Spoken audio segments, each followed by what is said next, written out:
Buenas noches, este video corresponde a la cátedra de farmacología y el tema a tratar va a ser acerca de inflamación y cómo manejamos este cuadro inflamatorio. Datos puntuales. Cuando hablamos de vasos sanguíneos, sea un vaso de mayor, mediano, pequeño calibre o un capilar como el que ustedes pueden ver acá en la imagen, mis células endoteliales que forman parte de la mucosa o túnica interna deben estar adecuadamente cohesionadas, es decir, no deben haber espacios manifiestos o de demasiado diámetro entre una célula plana y otra plana, es decir, el espacio entre mis células endoteliales debe ser inexistente, solamente lo suficiente para permitir cierto intercambio de sustancias de muy bajo peso molecular o de escaso tamaño. Como ustedes pueden ver en base a ese concepto, por ese endotelio capilar no va a progresar ningún elemento de mayor peso molecular, glóbulos rojos, plaquetas, glóbulos blancos, proteínas, etc. Entonces, lo característico de un vaso sanguíneo de este nivel es que mis células deben estar adecuadamente cohesionadas. Células endoteliales planas, totalmente relacionadas y adheridas unas con respecto a otras. Este concepto es muy importante para definir lo que son los cambios que sufre el vaso más adelante asociado a lo que es la inflamación. Otras propiedades también relevantes con respecto al vaso es que tiene que tener la capacidad de incrementar su tamaño cuando el flujo de sangre está incrementado o es mayor o es alto. Es decir, tener la capacidad de distenderse cuando el flujo de sangre incrementa la compresión de las paredes desde el endotelio y eso puede incrementar la resistencia. Para evitar justamente que se incremente de forma radical la resistencia, debe este vaso tener la capacidad de distenderse manteniendo la cohesión celular. Y así como se ha deformado durante el flujo incrementado de sangre, también debe tener la capacidad de poder volver a su tamaño original, una vez que el flujo disminuyó y la presión con respecto a las paredes también, a lo cual se llama elasticidad. Muy bien. Ahora, la inflamación bajo concepto se define como una respuesta del tejido vivo vascular. ¿A qué nos referimos con una respuesta del tejido vivo vascular? Que éste va a reaccionar ante determinadas condiciones que puedan modificar su morfología, que puedan modificar su estructura, que puedan modificar la condición que permite que se encuentre en equilibrio. ¿Y esa respuesta cuál va a ser? Va a ser la vasodilatación. Entonces, cuando hablamos de inflamación, hablamos de una respuesta del tejido vascular cuya respuesta es la vasodilatación. ¿Qué sucede cuando se vasodilata esa estructura vascular? Van a perder cohesión las células que forman parte del endotelio, es decir, va a haber cierta separación ya notoria y evidente entre célula endotelial y célula endotelial, lo que puede inclusive permitir que elementos de mayor peso molecular puedan pasar a través de ese espacio intercelular, favoreciendo la extravasación de componentes de gran peso molecular, que más adelante vamos a comentar. Muy bien. De forma práctica, cuando hablamos nosotros de los signos cardinales de la inflamación, tenemos 4, según Celso: calor, rubor, tumor y dolor. Como estamos hablando de dilatación de vaso sanguíneo, esa dilatación de un vaso va a provocar un mayor flujo de sangre.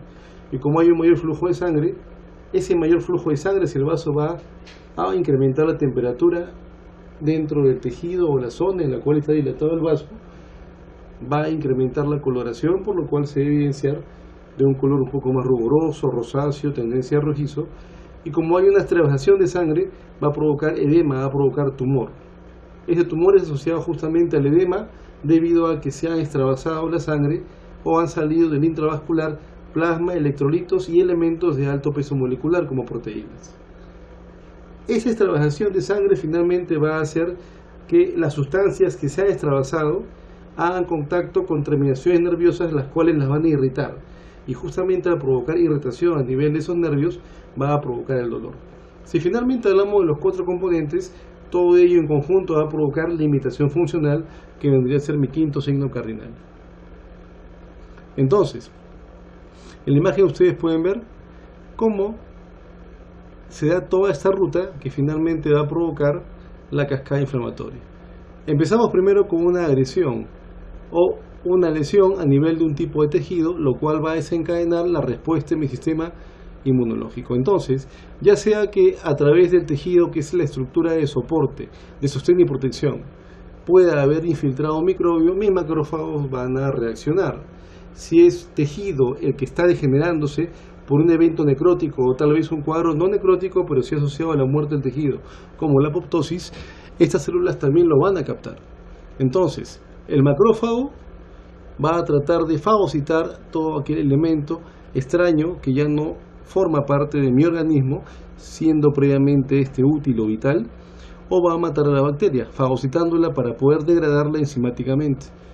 Finalmente, ya sea cual sea el tipo de elemento desencadenante, por un lado el macrófago, que es el patrullero de los tejidos, que fagocita elementos extraños, ya sea una célula dendrítica, que es una célula presentadora de antígenos, o ya sea un mastocito que genera ciertos elementos bioquímicos o ciertas sustancias que provocan una respuesta sistémica, como de repente la secreción de histamina. Sea cual sea la célula que se encarga de captar en primera instancia esta anormalidad, ¿de acuerdo? Esto va a favorecer la formación de mediadores, que son las aminas citoquinas. ¿Y qué van a favorecer los mediadores? Ciertas condiciones que van a provocar, por un lado, una respuesta sistémica, si es que es una sustancia alergénica y mastocitos están hipersensibilizados, por ejemplo, o de manera muy puntual, la proliferación hacia la zona en la cual se ubica ese infiltrado normal de células leucocíticas, básicamente lo que son leucocitos. ¿De acuerdo? Esto mediado por una serie de condicionantes, como de repente las proteínas plasmáticas, el complemento, etcétera, que son los denominados medidores de la inflamación, va a favorecer que estos leucocitos terminen finalmente migrando hacia la zona en la cual se ha producido el daño.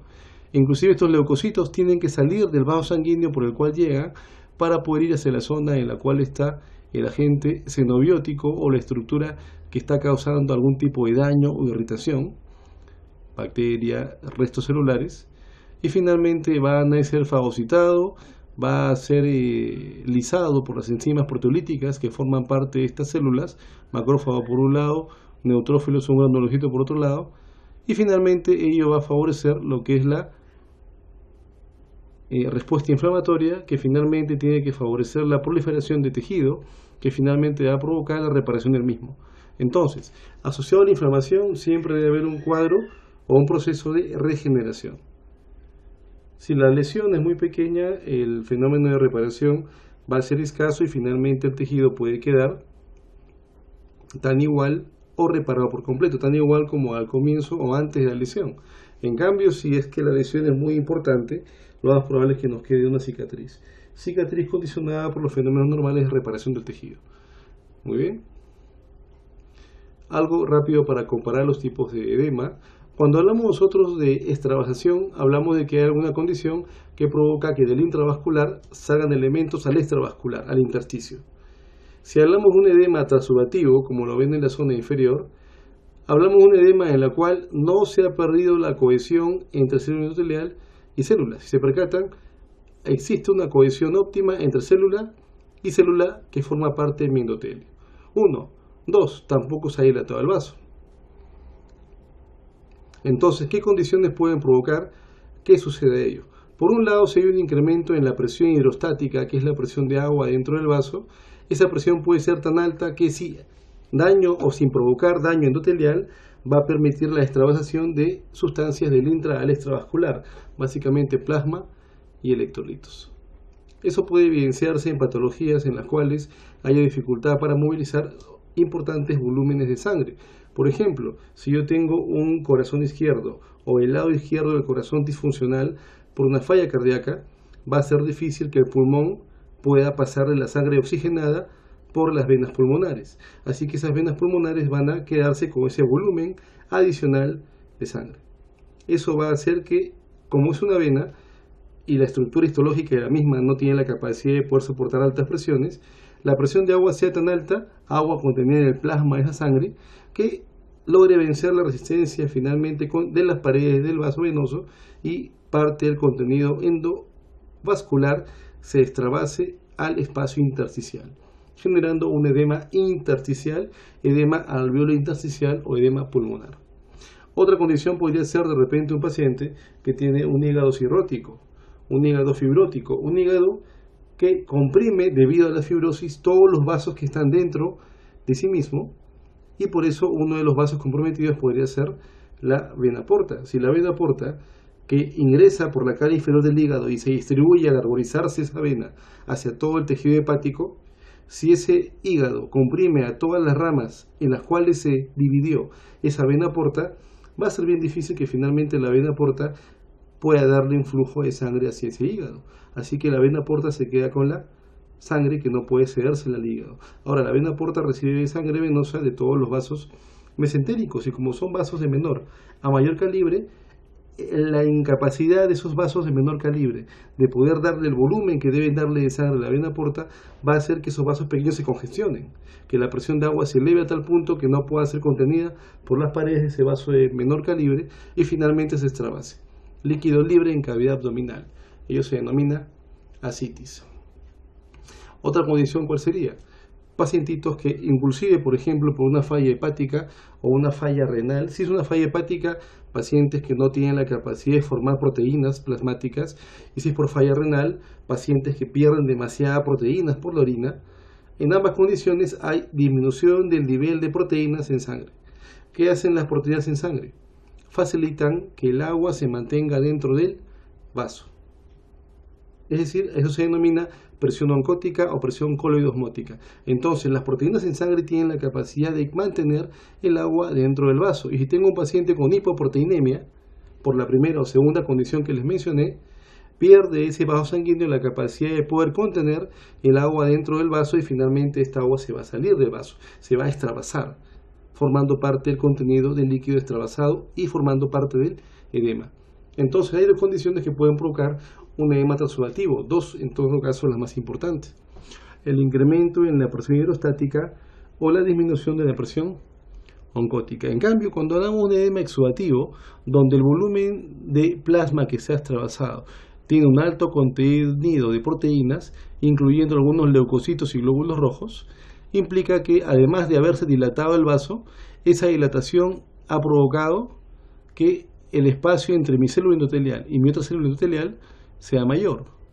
Y al ser mayor el espacio entre célula y célula que forma parte de mi endotelio, va a ser más sencillo que elementos de elevado peso molecular puedan salir.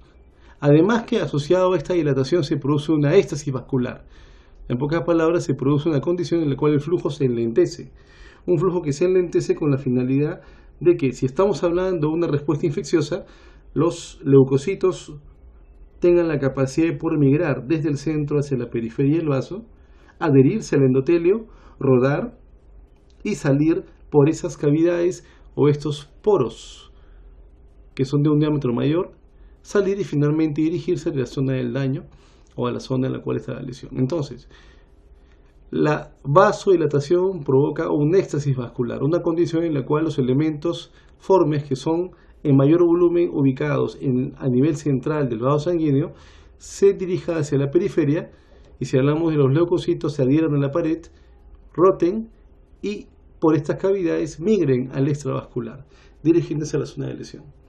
Esto justificaría un edema de tipo exudativo, porque estos poros permiten la fuga de elementos de mayor peso molecular como las proteínas. ¿Sí? Puede ser un cuadro inflamatorio asociado a un tipo de germen, bacteria, o sea, asociado a una infección ya caracterizada o ya definida por la presencia de un patógeno el cual yo he tenido que encontrar, o simplemente un cuadro inflamatorio no ligado pues a un cuadro infeccioso. Recuerden que toda infección provoca inflamación, pero no toda inflamación es consecuencia de una infección bacteriana o viral. ¿Sí? Puede ser solamente una reacción. Muy bien. Muy bien, entonces acá solo para poder aclarar o para que ustedes puedan ver los elementos o las condiciones que les mencioné, un leucocito se ubica a nivel central cuando el flujo es laminar y no existe ninguna condición para que ésta migre a la periferia. Si se produce un fenómeno de vasodilatación y un éxtasis vascular, estos leucocitos van a migrar hacia los contornos del vaso, hacia la periferia, para adherirse al endotelio y a través de estos espacios pueda salir hacia la zona en la cual se encuentra el daño.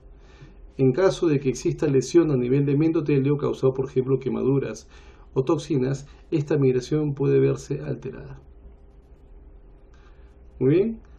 Esta diapositiva hace referencia justamente a aquellos elementos que pueden desencadenar el tipo de respuesta.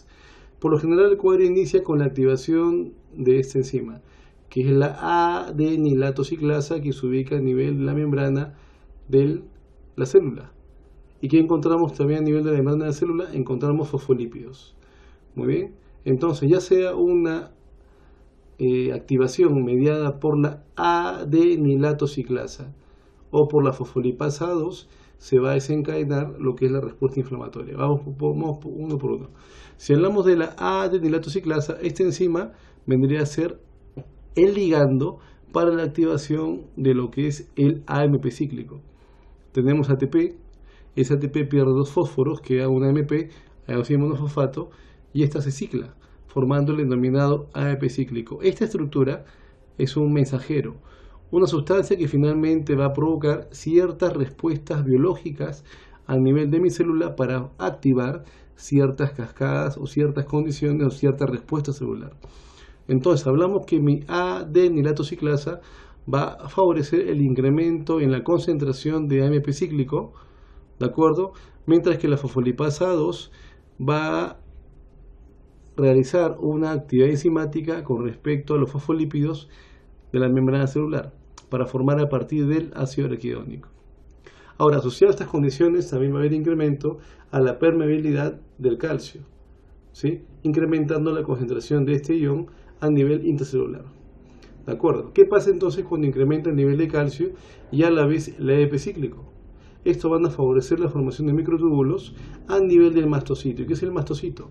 Vendría a ser la célula patrullera o un leucocito que debe ser sensibilizado o debe tener la capacidad de poder responder de forma inmediata y rápida ante algún tipo de agresión. E inclusive cuando este mastocito se hipersensibiliza, cuando es cubierto por inmunoglobulinas anormales o anticuerpos anormales, su respuesta puede ser exacerbada, puede ser mayor a la habitual, que puede inclusive condicionar una respuesta dañina que puede causar la muerte de la persona, como un shock anafiláctico. ¿De acuerdo? Entonces, estos dos elementos, además de favorecer la formación de los microtúbulos, van a condicionar el movimiento de gránulos citoplasmáticos hacia la membrana, para finalmente fusionarse estos con la membrana y liberar los mediadores al espacio extracelular. Muy bien. El mastocito, como les mencioné, es una célula leucocítica, ¿de acuerdo?, que es la principal fuente de mediadores proinflamatorios, dentro de los cuales lo más importante vendría a ser la histamina. ¿De acuerdo? Ahora, cuando la inflamación progresa, suele activarse otra cascada, que es la denominada cascada del complemento. Básicamente el complemento 3 y el complemento 5, que actúan sobre los receptores de membrana e inducen también la activación del mastocito para que éste libere sus mediadores. Como les digo, el más importante es la histamina. Y también otro mecanismo es que de forma normal mis linfocitos formen anticuerpos o inmunoglobulina errática, que es la inmunoglobulina E. Esta inmunoglobulina E suele adherirse a la membrana del mastocito y lo va a hipersensibilizar. ¿Qué quiere decir ello entonces? Que ese mastocito va a ser un mastocito muy nervioso, un mastocito cubierto por demasiada inmunoglobulina E, un mastocito que todo lo que vea que se le acerque va a ser detectado o lo va a reconocer como agresión, ¿sí? Ya sea de repente un polvo, o ya sea de repente una impresión fuerte, una luz brillante, o alguna condición o sustancia que en realidad no debería provocar ningún tipo de respuesta inmunológica, pero que en este caso sí la va a provocar, porque ese mastocito está hipersensibilizado, ¿sí? Entonces, basta cualquier elemento condicionante inocuo o inofensivo para que este mastocito responda al estar hipersensibilizado por inmunoglobulina E y libere sus elementos o sustancias proinflamatorias. Vuelvo a repetir, la más importante es la histamina. ¿Y por qué la importante o por qué la histamina es la más importante? Reconocemos a la histamina como la más importante porque provoca vasodilatación, lo que implica aumento en la permeabilidad vascular y activación endotelial. Mediante la respuesta vasodilatadora e incremento de la permeabilidad vascular va a favorecer un edema de tipo exudativo, como les expliqué. Y la activación endotelial puede inclusive favorecer ciertos fenómenos procoagulantes a nivel del endotelio vascular, lo que puede condicionar la formación de trombos a nivel endotelial o subendotelial. ¿De acuerdo? Otras sustancias que pueden ser reconocidas, que no son necesariamente formadas por el mastocito, son las prostaglandinas y los leucotrienos. Ambas que son sustancias formadas a partir de mi segunda ruta metabólica. La primera les comenté que era AMP cíclico, la segunda es justamente la acción de la fosfolipasa 2 a través de fosfolípidos de membrana que provoca el ácido araquidónico. Cuando este ácido araquidónico es metabolizado por esas sustancias como la 5-lipoxigenasa, forman leucotrienos. O cuando este ácido araquidónico es metabolizado por las ciclooxigenasas, forma prostaglandinas. ¿Y qué provocan ellas? Vasodilatación, dolor y fiebre. Muy bien. Entonces la respuesta vasodilatadora está mediada de manera fundamental por la histamina y las prostaglandinas, como les mencioné. Al igual que el incremento en la permeabilidad vascular también va a estar mediado por la histamina, por la serotonina y por los complementos C3A y C5A, el complemento 3A y el 5A. ¿De acuerdo? Lo que favorece la liberación de aminas vasoactivas a partir de los mastocitos. Muy bien. La fiebre por la presencia de interleuquinas y prostaglandinas, el dolor por prostaglandinas y bradykininas y el daño a nivel de tejido por enzimas lisosómicas de los leucocitos y especies reactivas de oxígeno. La histamina ya les comenté que tiene la gran capacidad de poder favorecer respuestas anafilácticas al ser consideradas de tipo de respuesta como una hipersensibilidad tipo 1, una hipersensibilidad condicionada o explicada por el hecho de que mi sistema inmunológico o mis mastocitos desencadenan una respuesta inmunológica ante eventos o situaciones que en realidad no deberían provocar ningún tipo de respuesta, que en realidad son inocuas o inofensivas. ¿De acuerdo? El complemento, como les dije, también va a favorecer la activación de los mastocitos para que estos favorezcan la liberación de sustancias proinflamatorias, vasodilatadoras, y si hablamos de las vías respiratorias y ligamos este cuadro al asma, una respuesta broncoconstrictora. ¿De acuerdo? ¿Sí? La activación de este complemento que también va a favorecer o va a estar controlada por proteínas reguladoras y finalmente debe favorecer ciertos mecanismos que provoquen la migración leucocitaria. Acá ustedes pueden ver que hay varias vías mediante el cual el complemento puede activarse. La vía alternativa mediada por la presencia de un xenobiótico, una vía clásica mediada por anticuerpos, ¿de acuerdo? Y una vía de lectina, las cuales van a finalmente provocar que se active esta secuencia de complemento mediado por el complemento número 3, que finalmente debe desencadenar ciertas respuestas. Mediado por el C5A y el C3A, una respuesta inflamatoria asociada al reclutamiento y activación de leucocitos para destruir microbios, ¿de acuerdo? Ya sea por la 3B, la fagocitosis de sustancias que puedan ser metabolizadas enzimáticamente por mi leucocito, ¿de acuerdo? O lisis de microbio, básicamente caracterizado o comandado por complejos de ataque de membrana.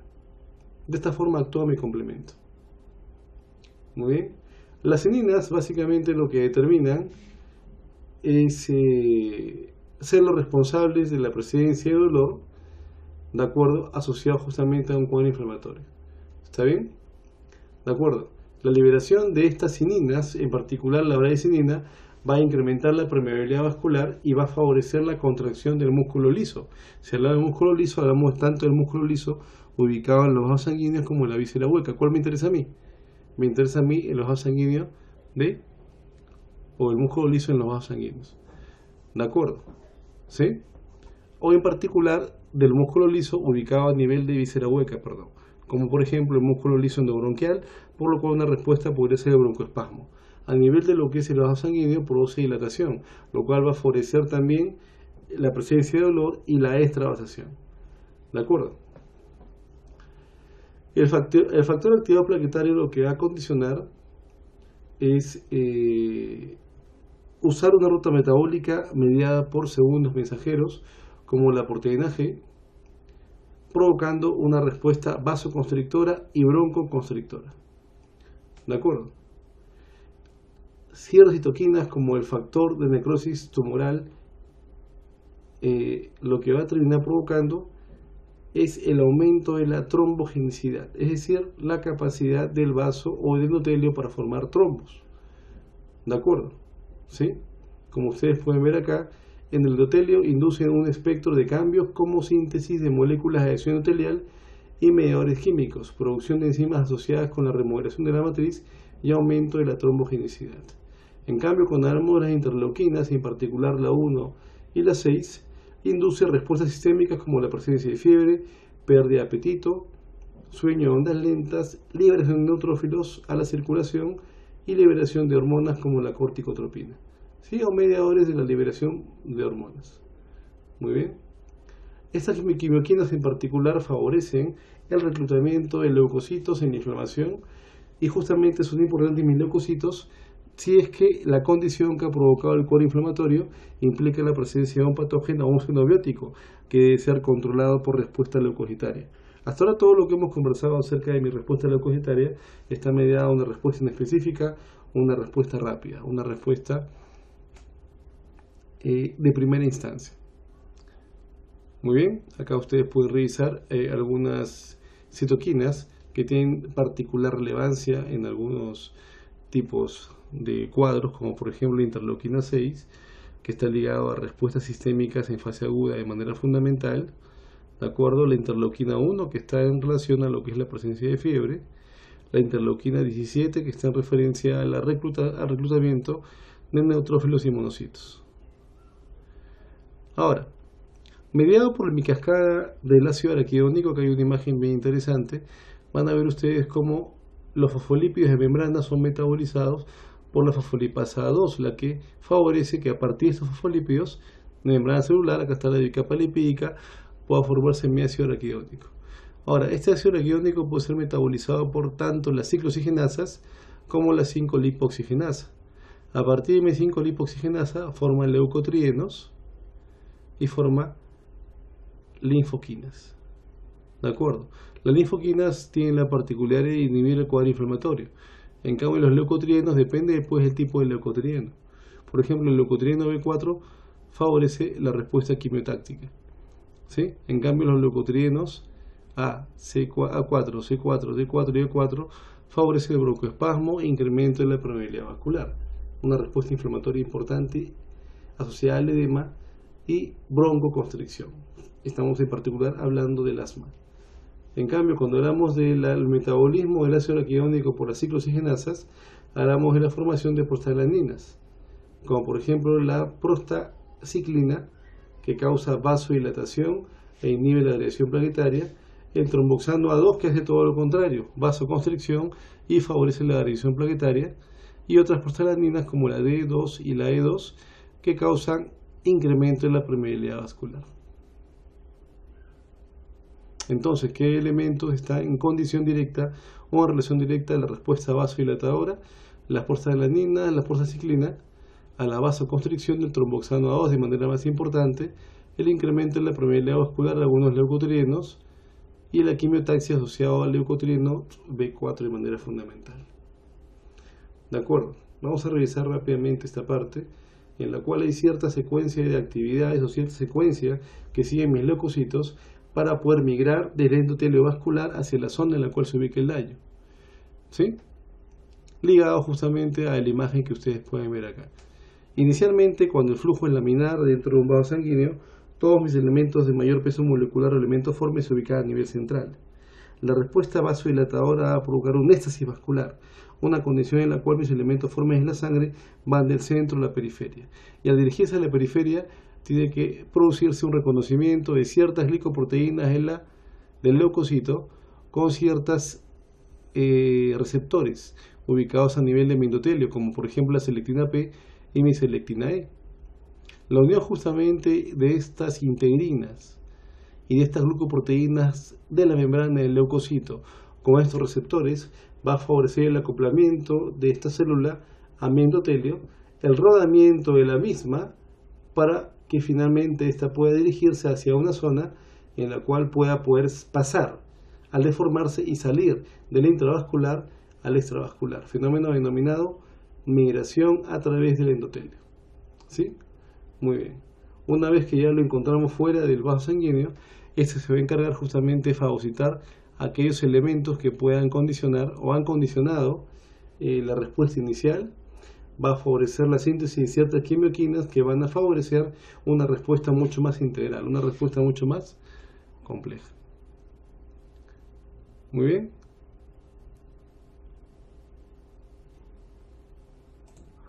Entonces todos los eventos que se han suscitado finalmente tienen por finalidad la formación de ciertas sustancias proinflamatorias o ciertos mediadores que tengan a provocar una respuesta inmunológica inicialmente rápida, mediada por neutrófilos de manera fundamental y macrófagos, y finalmente ya mucho más específica, asociada a la formación de anticuerpos específicos por linfocitos para un agente patógeno o un tipo de agresión. Entonces, ya hablando de la resolución del cuadro inflamatorio, tenemos que pueden suscitarse varios eventos. Resolución completa, en la cual el tejido que inicialmente fue dañado vuelve a su estado original porque se ha generado un fenómeno importante y óptimo de remodelación, una fibrosis que implica la formación de una cicatriz, o simplemente una lesión que tiende a cronificar, una lesión mal reparada que cuando es sometida nuevamente a estrés o una situación que provocó el daño inicial, esta pueda nuevamente perder continuidad, lesionarse y provocar otro cuadro inflamatorio que finalmente haría que el daño genere un círculo vicioso. Muy bien. Acá ustedes pueden ver que asociado a una lesión inicial como un infarto, infección bacteriana, toxina o traumatismo, se da una respuesta inflamatoria aguda que desencadena cambios vasculares, reclutamiento de neutrófilos y la formación de ciertos mediadores. ¿De acuerdo? Si esto va a resolverse, hablamos de la eliminación de estímulos lesivos, eliminación de mediadores y células de inflamación aguda, reemplazo de las células dañadas por otras y función normal. ¿De acuerdo? Esto puede progresar a una infección con la consiguiente formación de pus y el daño a nivel de todo tipo de tejido periférico, tanto tisular como vasos sanguíneos. Finalmente, esto progresa a la formación de una cicatriz que termina generando una fibrosis. O simplemente, si el daño ha sido muy importante, va a progresar hacia una cicatriz o una fibrosis, porque no se ha dado el fenómeno óptimo de remodelación. ¿De acuerdo? O puede progresar hacia una inflamación crónica, en el caso, por ejemplo, o en todo caso, una inflamación crónica asociada, pues, de repente a una proliferación de vasos sanguíneos, infiltrados de mononucleares y finalmente la presencia de una cicatriz. Ahora, hay lesiones que pueden provocar directamente o de frente una lesión crónica, como infecciones víricas, infecciones crónicas, lesión persistente o respuestas autoinmunitarias, que pueden generar justamente ese tipo de respuesta normal. Cuando la inflamación ha sido defectuosa o excesiva, lo normal es que el tejido quede dañado y forme cicatrices. ¿De acuerdo? ¿Sí? E inclusive estas puedan condicionar a que tu sistema inmunológico quede hipersensibilizado, es decir, que pierda o en todo caso la respuesta inmunológica normal se altere a tal punto que, por ejemplo, cualquier tipo de lesión, cualquier tipo de condición pueda provocar una respuesta inflamatoria importante que tienda a provocar daño. Y si el daño es repetitivo, va a generar una cicatriz que no va a tener la capacidad de poder tolerar ni siquiera el mínimo de distensión o el mínimo de compresión. Va a generar una solución de continuidad, va a producir una respuesta inflamatoria y un nuevo fenómeno de cicatrización, y mucho más si es que el tejido es parte de una estructura móvil. Y cuando esa movilidad, en vez de favorecer la regeneración normal del tejido que se ha dañado o que se ha lesionado, condiciona una alteración de la estructura del mismo. Ahora, asociado a ello, ya hemos conversado bastante acerca de lo que es el edema. Ya les comenté que para hablar de edema tenemos que tener entender dos tipos de situación, el denominado edema exudativo y el edema transudativo. ¿Sí? La explicación ya fue dada en su momento. Lo que sí tienen que recordar de manera adecuada es que para provocar un edema transudativo hay dos condiciones fundamentales, ¿no? El incremento en la presión hidrostática o la disminución en la presión oncótica. En cambio, cuando hablamos de edema exudativo, estamos hablando directamente de incremento en la permeabilidad vascular asociado a lo que es una respuesta inflamatoria. Ahora, ¿puede haber edema asociado a un cuadro no netamente vascular? Sí, los vasos linfáticos, porque una obstrucción de los mismos puede provocar un edema linfático. ¿Qué tenemos que investigar nosotros cuando encontramos edema? Bueno, cómo fue el inicio, dónde está localizado, en qué momento se hace más evidente, puesto que esto puede tener inclusive hasta un ritmo circadiano. Si el edema es blando, duro, el tipo de coloración que tiene, si está doloroso la palpación, si es frío o caliente, si hay factores que puedan condicionar que ese edema incremente o disminuya, y si los síntomas se acompañan o asocian a otra condición. Todo ello me va a ayudar a mí a distinguir o a diferenciar de qué tipo es el edema, y eso puede orientar de manera muy práctica hacia el diagnóstico del cuadro. Ahora, el edema puede ser bilateral simétrico o regional, unilateral o asimétrico. Si hablamos de que es un edema bilateral, por lo general suele ser una condición no asociada a un problema local, sino asociada a un problema que puede estar condicionado por una estructura que regula el volumen de agua a nivel sistémico, riñón, corazón. Por ejemplo, falla cardíaca, enfermedad renal, falla hepática, que puede condicionar la presencia de grandes volúmenes de líquido a nivel abdominal, no generando daño a nivel de el tronco o a nivel de lo que es cabeza, cuello, extremidades, o simplemente niños que están con una desnutrición proteica severa, lo cual disminuye la presión oncótica intravascular y el edema se va a dar de manera generalizada. Si hablamos de que es predominantemente a niveles medios inferiores, hablamos pues de síndrome de mala absorción, embarazo, la preeclampsia, que es un cuadro asociado a la hipertensión durante el embarazo, o a la ingesta de algunos fármacos, ¿sí? O simplemente la presencia de un compromiso de tipo linfático. En cambio, cuando hablamos de un edema de tipo regional localizado, hablamos de una obstrucción vascular venosa de manera fundamental o una obstrucción linfática de manera fundamental. Entonces, cuando uno evalúa lo que es la presencia de edema, o en todo caso las condiciones que pueden provocar edema, estas son varias. Lo que sí tienen que tener claro es que estas van a dar la vuelta siempre por las mismas condiciones. Si el trastorno se da por incremento en la permeabilidad vascular, si el trastorno se da por incremento en la presión hidrostática, o si el edema se da por disminución de la presión oncótica o coloidosmótica. Una falla renal, por ejemplo, puede condicionar a que este riñón pierda la capacidad para poder reabsorber agua. Y si pierde la capacidad para poder reabsorber agua, esta orina va a hacer en mayor volumen, condicionando una deshidratación vascular. Pero si el evento es todo lo contrario, un riñón que pierde la capacidad para poder eliminar volumen, este volumen incrementado o este volumen que no ha podido ser eliminado por la orina es volumen adicional que hay en los vasos, incrementa la presión de agua en los vasos y produce edema. Muy bien. Y un ejemplo muy pragmático con respecto a ello vendría a ser valorar el edema pulmonar. Un edema pulmonar, como ustedes pueden ver acá a su margen derecho, condicionado por un incremento en la permeabilidad vascular. En el lado izquierdo, por ejemplo, ustedes pueden ver un edema que puede ser de tipo transudativo, donde justamente la condición que ha provocado el extravasado sanguíneo es el incremento en la presión hidrostática.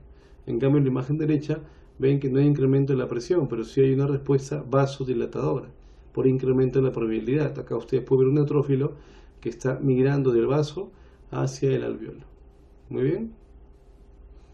Ahora, ¿cómo manejamos estos cuadros? Este algoritmo puede servir para poder entender la manera como debe manejarse este cuadro inflamatorio. Si hablamos de AINES, hablamos de los denominados antiinflamatorios no esteroideos, que básicamente lo que van a condicionar es la inhibición de ciertos mecanismos que van a provocar sustancias proinflamatorias.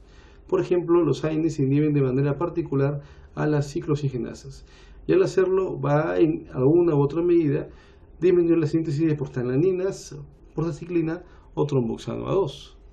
Algunos son específicos para algún tipo de ciclooxigenasa, algunos son poco inespecíficos y van a comprometer múltiples ciclooxigenasas. ¿De acuerdo? ¿Está bien? Ahora, dependiendo de lo que la condición que yo necesite justamente controlar, dependiendo de la condición que necesite autolimitar o controlar, yo voy a usar un tipo de AINE u otro tipo de AINE. Y siempre debo tener en consideración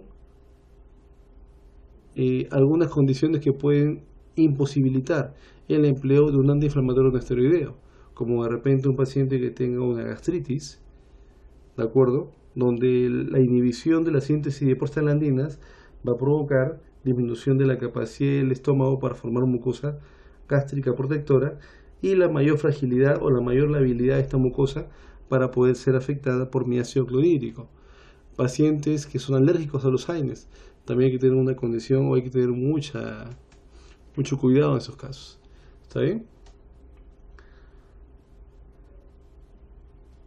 Asociado, por ejemplo, como les mencioné, a lo que es el sistema gastrointestinal, el principal daño que uno puede condicionar o explicar en base al empleo de AINES está mediado por la inhibición de los AINES de la síntesis de prostaglandinas.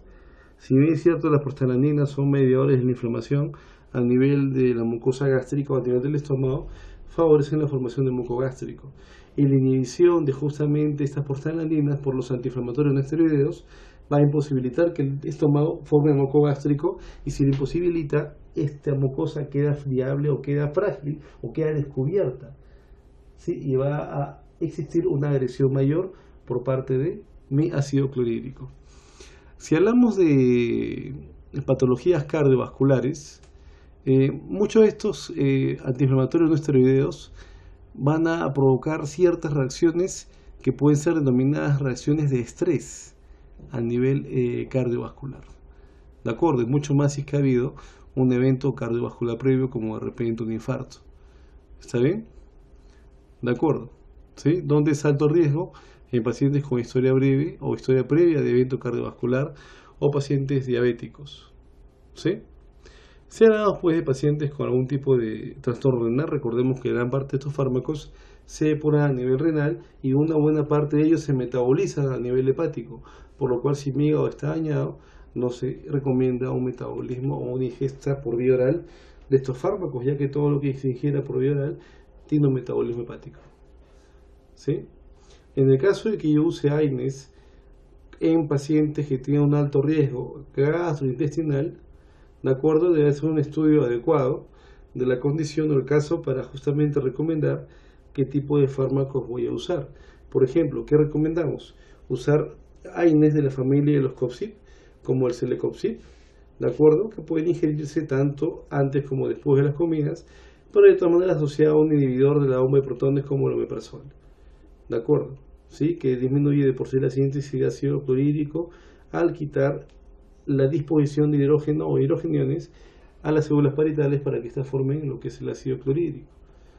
¿De acuerdo? Cuando el riesgo gastrointestinal es medio, ¿de acuerdo? Puedo usar COXIC solo o un AINE tradicional, siempre asociado con su bomba de protones, con su inhibidor de la bomba de protones. En cambio, cuando el riesgo es bajo, probablemente pues el riesgo de usar AINES no es tan elevado, puesto que de por sí no hay una condición que provoque o que sea muy restrictiva con respecto a su uso. En pacientes con alto riesgo cardiovascular hay que determinar todos los factores de riesgo condicionados, debido a que recuerden que algunos AINES son protromogénicos y otros son antitromogénicos. ¿De acuerdo? ¿Sí? Si el riesgo cardiovascular es muy alto, se debe evitar lo que es el uso de AINES. ¿De acuerdo? O en todo caso regular de manera puntual el tiempo que se va a utilizar.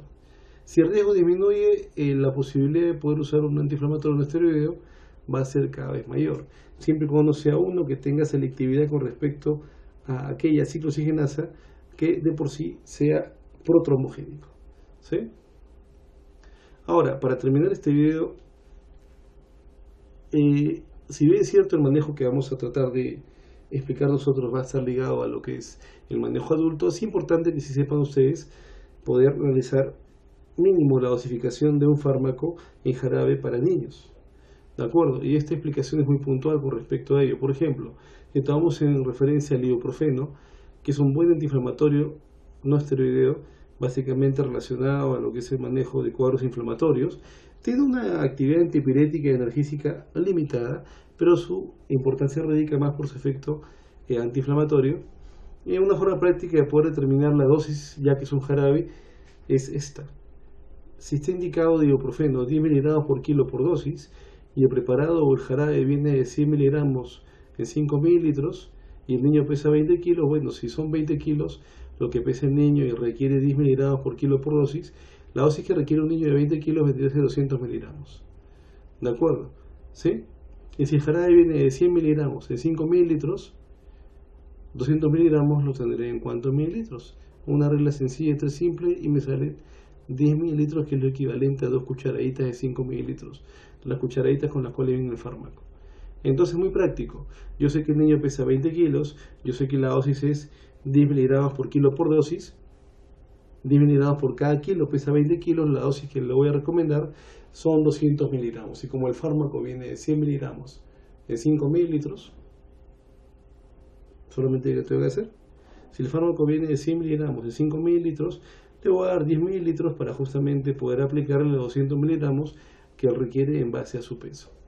Y como la cucharadita con la cual viene el fármaco es de 5 mililitros, lo que voy a hacer justamente es darle 2 cucharaditas de 5 mililitros para poder tener los 10.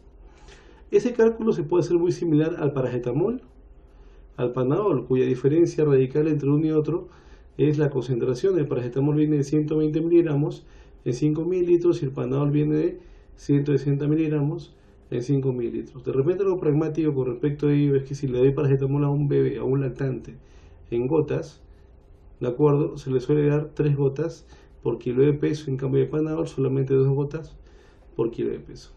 Ahora, en caso de que la fiebre no remita de forma adecuada y tenga que usar yo un metamizol, ¿de acuerdo? Su equivalencia en gotas vendría a ser 1 miligramo por kilo de peso. La operación es muy similar, como la que se ha realizado para lo que es el Panadol, el paracetamol o el ibuprofeno. Solamente una regla de 3 simple. Por ejemplo, para el metamizol, mi dosis suele ser de 25 miligramos por kilo por dosis. Si el niño pesa 20 kilogramos, se le va a dar 500 miligramos. Como el fármaco viene de 250 miligramos de 5 mililitros, si hay 250 miligramos de 5 mililitros, 500 habrá en 10 mililitros, que son 2 cucharaditas. Si hablamos de un corticoide, como por ejemplo la prednisona, la dosis viene a ser de 1 miligramo por kilo por día. Y si es por día, ahí tengo que ver la posibilidad de poder fraccionar justamente la dosis en caso sea necesario.